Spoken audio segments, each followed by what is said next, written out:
Hey guys, Yussef Crabsack here, and today I will be talking about the Malta Catacombs.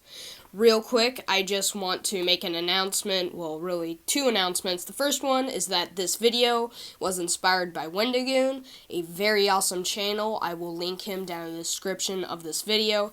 And second announcement, this video is not like my normal ones, like a review. This will be talking about the mystery of the Malta Catacombs.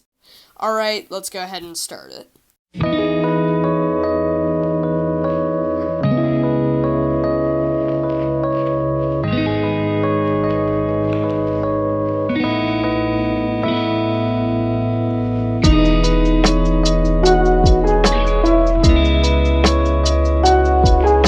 So let's get something straight. The Malta Catacombs is kind of the same as the Hall Selfeni Hypogeum.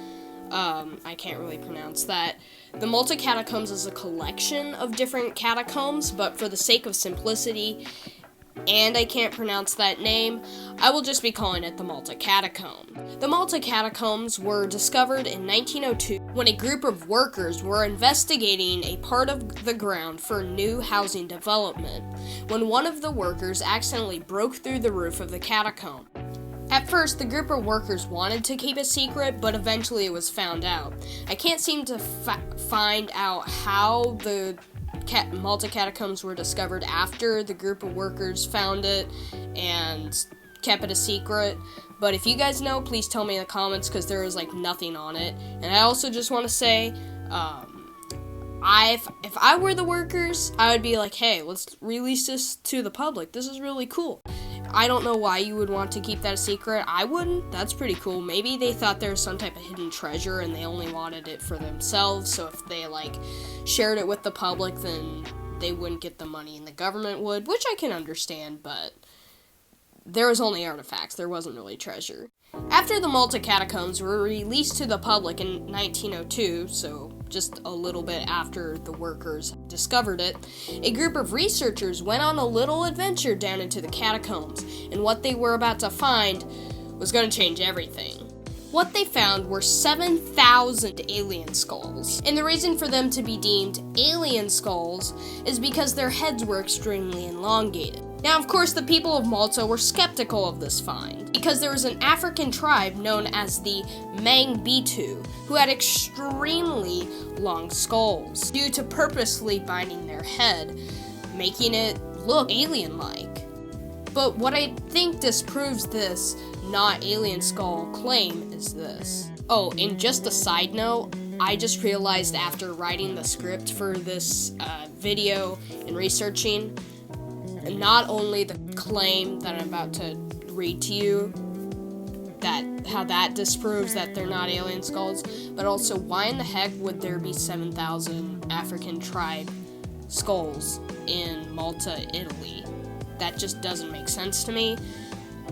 If you guys think that maybe somehow that's possible, please leave in the comments, but I really have no idea.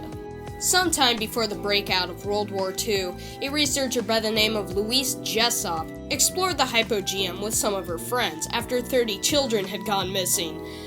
Don't worry, we'll get to that.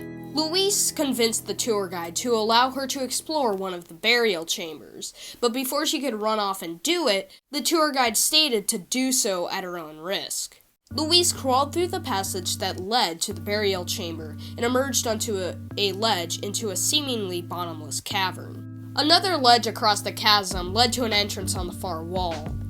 Then she witnessed several humanoid creatures emerge out of the entrance in a single file.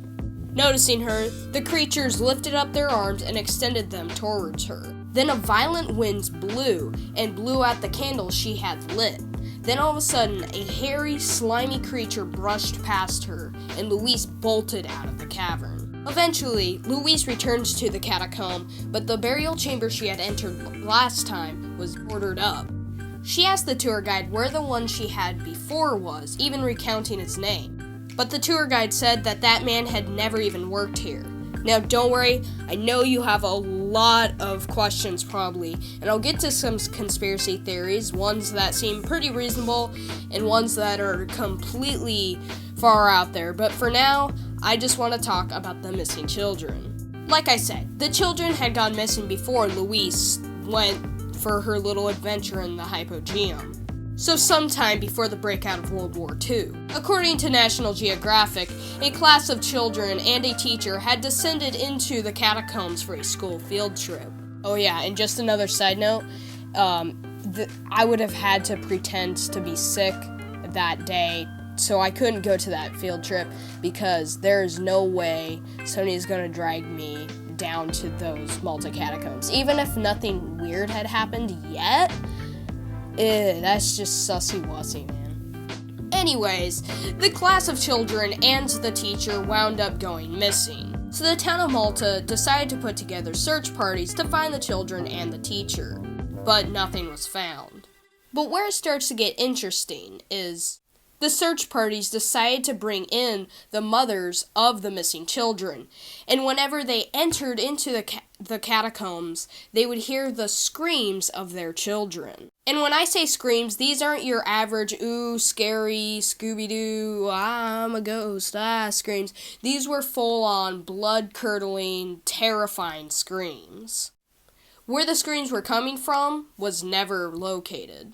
And along with that, everyone who heard the screams all died from, get this, an unknown cause.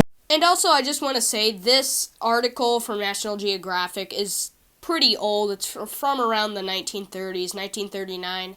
So I would believe this more than I would if this was made modern day, because I don't think National Geographic was as fraudulent or fake as it is now.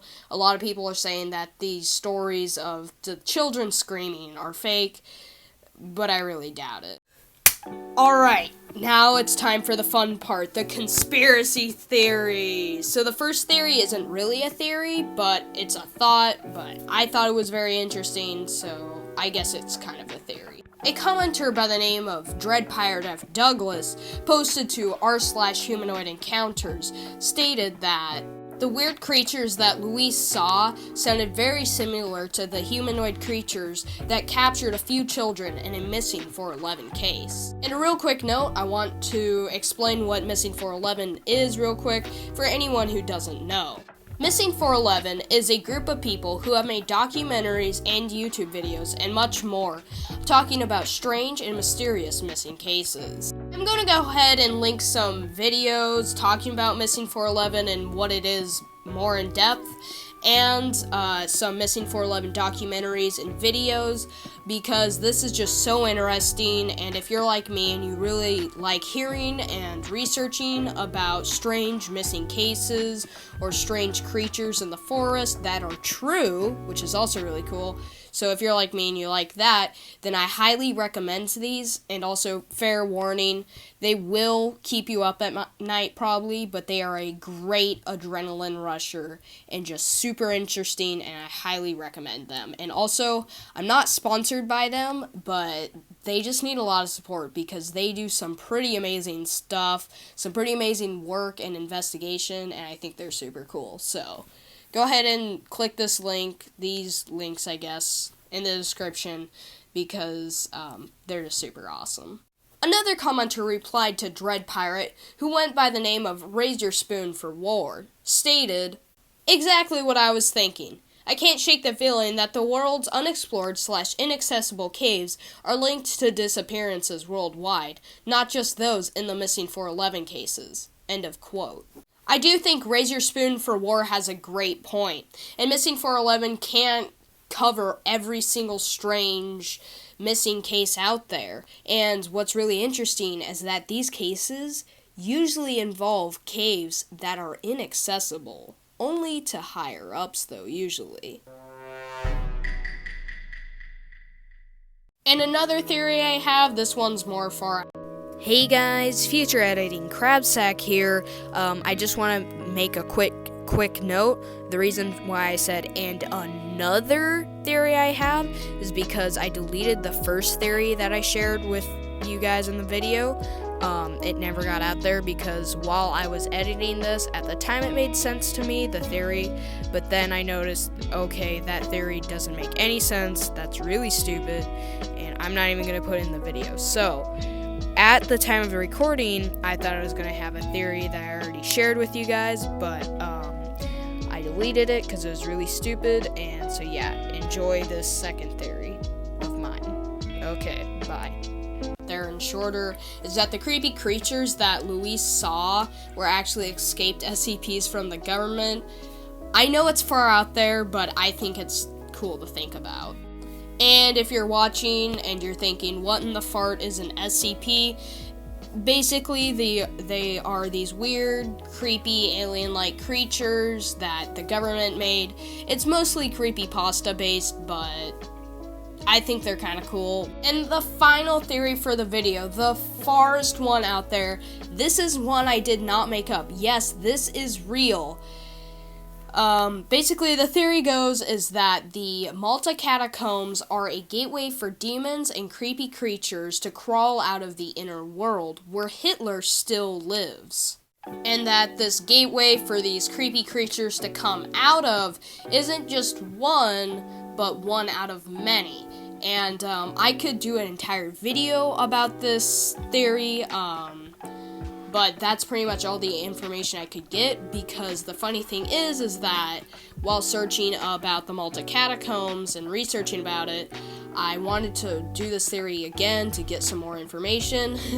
I couldn't even find a single Reddit post on it, so either, number one, the person was ashamed about the theory and just didn't want anybody to know they were actually secretly insane, or number two, it's actually true, which is concerning. And with that concludes this video. I worked very hard on this. I never thought it was going to be this hard. Thank you guys so much for getting me to 21 subscribers for the Crab Gang. That's super, super cool. I'll have to be doing a studio tour or something like that for it, because that is a super cool milestone, I guess. But, this video took a lot. There was a lot of hype for it. The community posts over and over for thumbnail ideas and talking about how much headway, and a lot of research went into this video. So I hope you guys enjoyed watching it. If I got any of my facts wrong, or I messed up on some stuff, or you guys have some more ideas for how to do these videos better, then please let me know in the comments.